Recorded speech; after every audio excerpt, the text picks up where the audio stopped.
This month of September is largely recognized as Suicide Prevention and Awareness Month, and counselors, organizations, and psychological services have been on the front line working to educate the masses on the realities of suicide as we bring attention to mental health and related cases.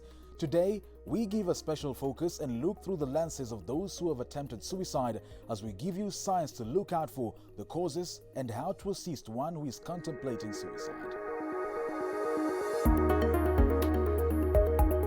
There is obviously a link between the current increasing rates of mental health and COVID-19. There is no doubt about it. Is the need for us to once again refocus on mental health care. We have seen that this is becoming an increasing problem, as I have mentioned in the past, an increasing problem in our country, amongst our people, especially our young people.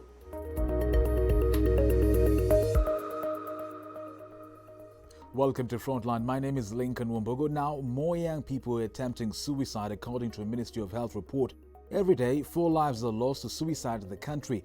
Mental health advocates, in conjunction with those who have attempted suicide, are calling for decriminalization of suicide, a change that will help more people contemplating suicide to reach out and receive assistance. Our reporter Harry Chimer finds his story. Public never knew. I could be beaten, I could be taken to police, I could stay without eating, no bathing. Diagnosed with bipolar disorder 17 years now, being misunderstood for his mental health condition, Samuel Ngige knows the pain too well of attempting suicide. My parents could not understand me and they thought I'm not a person. But after staying home for a while, I got so much depressed to an extent of attempting. I had attempted 4 times to kill myself. Later on, his cry for help was noted and he found a refuge in Mathare Hospital, receiving counseling and medication. Although he says his troubles did not stop there, being arrested severally for suicide attempt, losing his wife, and so much more. Today, he advocates that suicide is not a criminal offense. Like police station, where I used to go, I wish there was a counselor or a psychologist like you, because they could not arrest me for nothing. The best thing is to decriminalize so that they are able to come forward to seek help, so that they are able to seek counseling, so that they are able to seek medical support. The Ministry of Health is now calling for action that will reduce the number of suicides and suicide attempts. 1 in every 100 deaths the world over is due to suicide. In Kenya, 1 in every 4 deaths. Tunaendelea kuwa na mazungumzo ndio tuweze kuangalia kama sheria inaweza badilishwa, kwa sababu inajulikana kwamba suicide ni ugonjwa na si criminal act. According to the 3 months data released by the Department of Operations at Directorate of Criminal Investigation for the 3 months of April to June 2021, Central Kenya leads with 181 suicide cases, with Kiambu County alone accounting for 109 of the cases. Rift Valley region comes second with 68 suicide cases, Nyanza 67 cases, Nairobi 63 cases, Eastern region 57 cases, Western region 29 cases, Coast 14 cases, and Northeastern 3 cases. Mary Mwangi, a counselor and psychologist, also says the triggers that cause one to contemplate suicide vary from feelings of hopelessness and worthlessness, depression, substance abuse, among others. It will take more than a call. Because a depressed person, when you call them, they won't answer, they won't pick the call. So if it's someone you know, if it's a relative, if it's a friend, instead of calling, just go there. Thank you, Harry Chime. We're now joined by Sandra Kise and Waweru Muthombe, who are mental health champions. They will be sharing their lived experiences with suicide. Thank you so much for creating time, Sandra. And Waweru, please share with us. We'll start with you, Sandra. Please share with us your journey, the challenges that you experienced, and if it is these challenges that led you to contemplate suicide. Thank you very much. When I was a young girl, I was diagnosed with an anxiety disorder. How young were you? Months old. Months old? Yes, I used to get panic attacks and pass out. So before it came to a point where my family could understand what I was really going through, it had taken a long time. Then I come from a place where tribalism and post-election violence really affected us, Eldoret. So experiencing the post-election violence created even more anxiety. And by the time, after like 2 to 3 years, I had already developed depression. And how old were you then? I was 13, 14. Waweru, how about you? Please share with us your journey. For me, it has been quite a journey, because it runs back to 2021 when I joined Form 1. Unfortunately, I was taken to high school by my mom alone. And during my journey in high school, I was never visited, which kind of created a feeling of being rejected and being unwanted. But I didn't know it was going to affect me that much, because I did something called self-medication. I entered into alcoholism and drug and substance abuse. So I've lived with that experience. Post-election violence came in. They added into whatever I was going through. Where were you? I was in Eldoret at that time.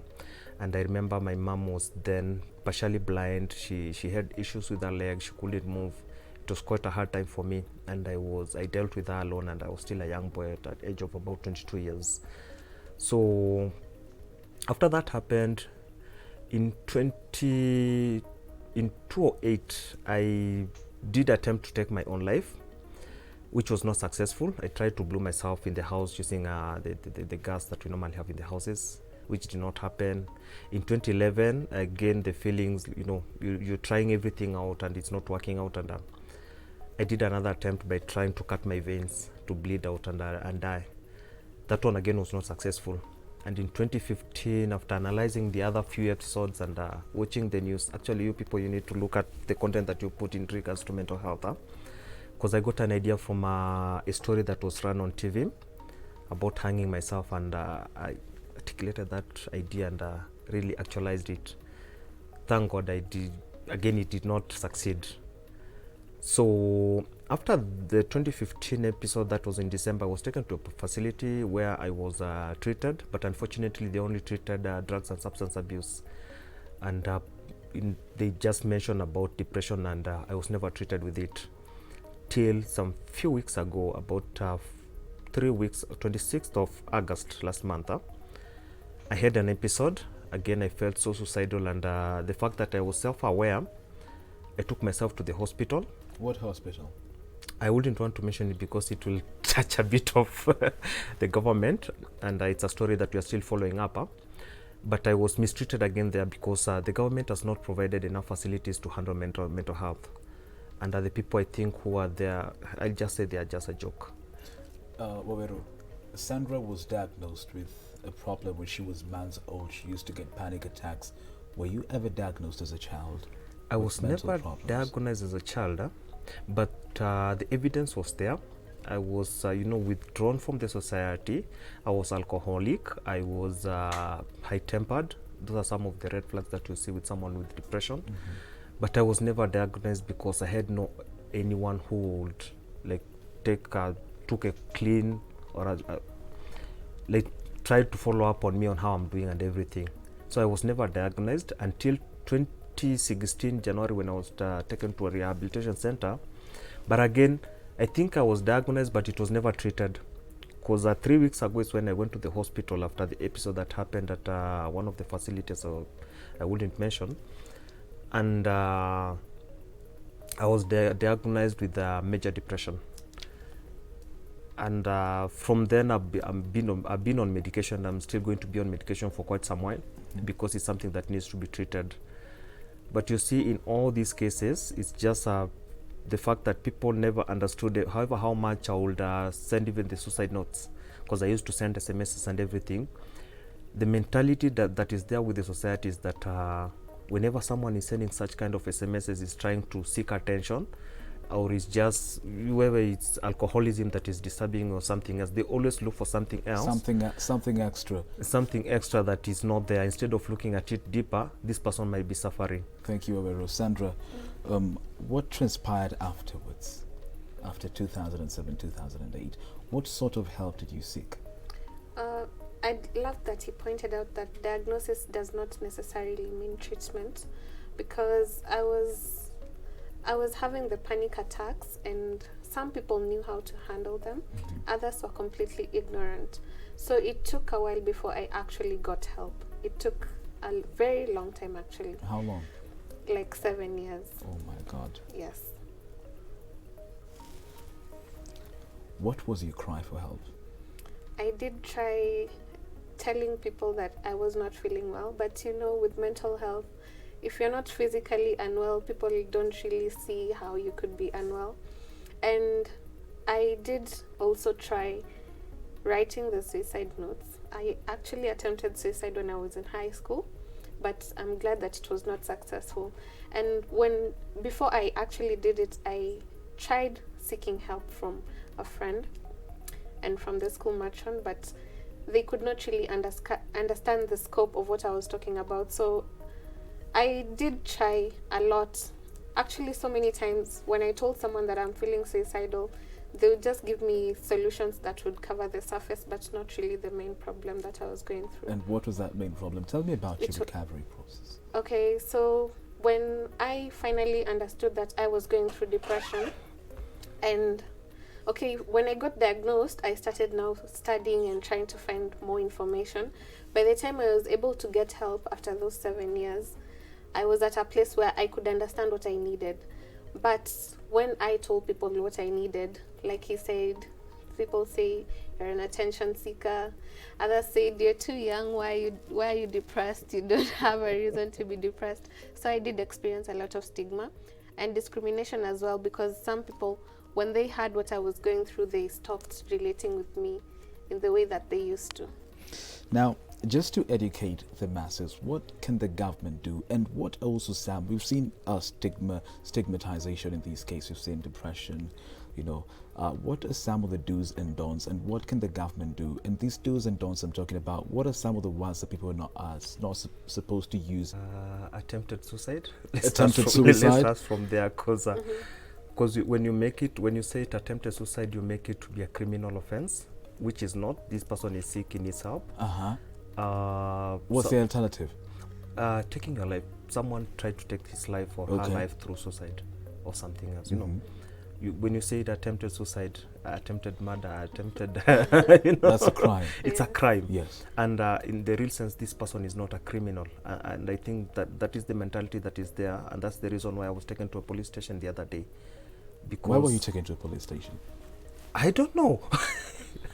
I don't know. I was tired. I was told I'm trying to, because the reason why we had a bit of conflict, I told them, you know what, in mental health, being suicidal is an emergency.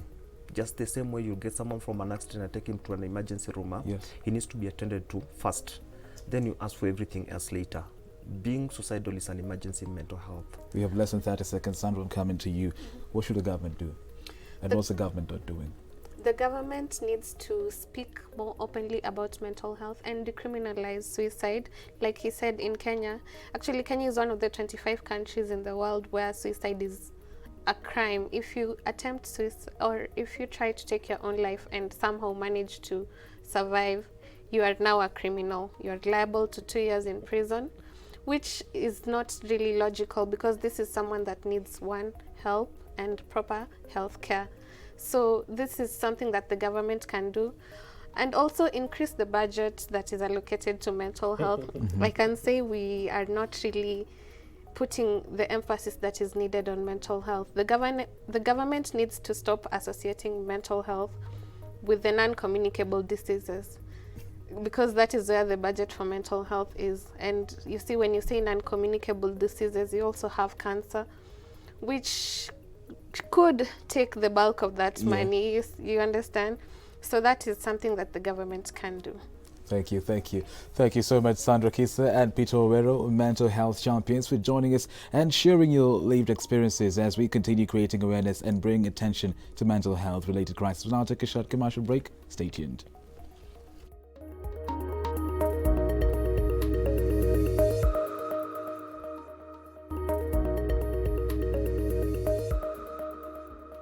Welcome back to the show. If you're joining us, this is Frontline, and we are giving a special focus to suicide prevention. And to discuss this, just in studio, we are joined by Geoffrey Kira, a medical psychologist, and Emily Mutheu, a counsellor from the Kenya Red Cross Society. Thank you for creating time. Geoffrey, organizations, mental health champions are calling for a repeal of Section 226 that criminalizes suicide. I mean, how important is this in addressing mental health in the country? Yeah, thank you for having me in the show. And I think currently, if you look at the current state of affairs, the way we have an increasing rise of various cases with regards to suicide or homicide cases rather, it's really key that we address how the perception around suicide is around the community, and decriminalizing it will help, because you notice that behavior currently in society, there are two key components, which is culture and we have law. So law being one of the key elements that actually increases stigma towards mental health care. When you present or when you're found that you've attempted taking your own life, by law, I think it's chapter 63, section 26, where it says if you're found to actually take your own life, you're actually jailed for 2 years or a fine or both. So when you have that as an element to actually, if in the community you have that in your mind, it sort of increases stigma. So if we decriminalize stigma, we're sort of reducing, increasing treatment seeking behavior amongst the communities. Guys will start talking, guys will start reaching out for help with the various mental health service professionals in the community. So I think that will be really key in preventing deaths due to suicide. Thank you, Geoffrey. Emily, the world is battling a pandemic, COVID-19. How has COVID-19 impacted mental health? A lot has happened with the COVID-19, because one thing COVID-19, when it came to, things happened. One, it took away the livelihood of people. Businesses collapsing, people losing their jobs, people going on half pay. So it means economically people went down. And that is taking away the livelihood, that you can't meet your basic need. You can't still live the lifestyle you are used to. And a lot of straining financially that took away the livelihood of people. Another thing that came with COVID, when you look at the COVID measures, they took away our normal way of living, our culture, whereby people knew embracing each other, sitting very close, hugging tightly, shaking hands. That gave us that perception of belonging and of being accepted by people. Now you can't hug, you can't shake your hands. People can't go celebrating, eating some mbuzi together, taking some busa, some tea together because of these measures. And that now pulls people. It's like bringing a rift between people and breaking the connectiveness, and then people feeling distant and starting isolating themselves. Then now the loneliness comes in, the fear comes in, the panic comes in, but you can't connect with people the way you used to connect. So that comes back, and it's back to our emotional well-being, and people go down to being isolated, go down to feeling so much alone. Geoffrey, the government, let's talk about the government. It's a stakeholder in all this. Supposed to take care of all its citizens. Is it doing enough to address mental health? Let me say, if you look at the progression of where we're coming from and where we're headed, I'd say currently we're on the right track, in the sense that there's so much voice on advocacy. There's so much inclusion of persons with lived mental health experience that can actually participate. If I use the example of the bill that Senator Kasanga is actually, currently just pushed in the Senate, and that's just one way of looking at it, that it's trying to actually, of course, with the input from other stakeholders, all the stakeholders in the field of respective stakeholders in the field, trying to actually advocate that matters mental health. It's actually time we started talking about it. It's actually time we started to invest in infrastructure that aims at upholding state of well-being. Even the president, when he actually mentioned it in his speech, you know, those are key markers in the field of mental health, given that it's one of those categories of health that have been neglected for quite a long while. If you look at budget allocation, annual budgetary allocations and so forth, if you look at the task for the mental health workforce, if you look at... it has been increasing gradually. You know, but Geoffrey, allow me to cut you short. Waweru Muthumbi was here and he said about 3 weeks ago he went to hospital, a public hospital. That means that it's owned by the government, and he was taken to police custody. He didn't go to any hospital, but he went to a hospital that's supposed to deal with mental health. What's your take on that? Of course, it's very saddening. It just goes to show that we still need to put more effort, you know, because I believe if it's changing how the community perceives mental health, it cuts across all different sectors. You know, in such a case that he's going to seek, him himself is the one who takes himself to the hospital, and then he gets referred to the police. I mean, it just goes to say how there's still need for increased awareness in the community with regards to what mental health is and how it needs to be addressed. Emily, you're a representative of the Kenya Red Cross Society. What steps have you taken as an organization in addressing mental health? You'll find that in Red Cross there's been rolled out programs to address mental health at large, starting from our own staff, our volunteers, and then the society at large. To start with, the Red Cross offers telecounseling mental health services which are free of charge, and through this there's a toll-free number, 1199. Wherever a person is within this country, just dial 1199. It is free, it's not charging anything, and from there you'll get to talk to someone. Also, we also have an SMS platform that targets people living with disability, and we have a number 207-67. You just text the word support to 207-67, and one of our counselors or psychologists will get in touch with you. Then again, when you go to the website for Red Cross, you will find also a chat bot there. You can chat with anyone, with any of our counselors, with any of our psychologists. So Red Cross is making these services to be available and accessible to people from any corner of this country. And surprisingly, even on the website chatbot, we normally get even texts from outside the country, and we are there and ready to support them. So that cuts across to even people who are in remote areas. They can call 1199. They don't need any airtime. They don't need any bundles to reach out, and that they can be supported. Thank you, Emily. Geoffrey, what are some of the tips to help someone at home who is struggling and contemplating suicide? First, it's very key that you actually reach out for help. And reaching out for help, I like to say that talking is the key tool with regards to taking care of your mental health. You know, when you talk to someone, you sort of help relieve the tension that is building up in your thought process. In psychiatry or psychology, we say that what you think perceives how you feel, and how you feel perceives how you behave. So that's why it's very important. At that point when you're having a negative thinking, you will sort of build negative feelings, you know, and that will manifest itself in, you know, behavior such as self-harming, such as, you know, indulging in substance use. So it's very key that you talk to someone close and then get their perspective so that they help you get out of whatever dark spot you are in. But in that point, it doesn't mean that you stop there. You have to reach to a mental health practitioner, someone trained in the field, to actually help change that thought process. Because if you have a deviant thought process, then it will lead to you having deviant coping mechanisms, which leads to unhealthy state of mental health. You know, so that's why it's very important that you actually, as much as you get the first line of mental health first aid, reach out to a practitioner.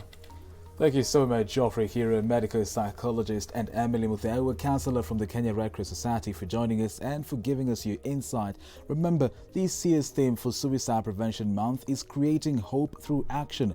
We'll leave you with COVID-19 facts on whether you can still get vaccinated after contracting the virus. My name is Lincoln Wambogo, and this is Frontline. Till next week, same time, stay safe. We know from many studies now that if you've had a very mild or asymptomatic infection, then many people may have very low levels of antibodies. that they form. So this is why we still recommend that even if you've had COVID infection, that you should go ahead and take the vaccination when it's available to you, because the vaccine then serves as a boost to the immune system. So the immune system's already seen the infection once. It's seen the virus when you had the natural infection. And then when you receive the vaccine, it sees the antigens again. It's reminded of the antigens. The memory gets boosted, and the immune response generally gets stronger and broader and is likely to be more long-lasting.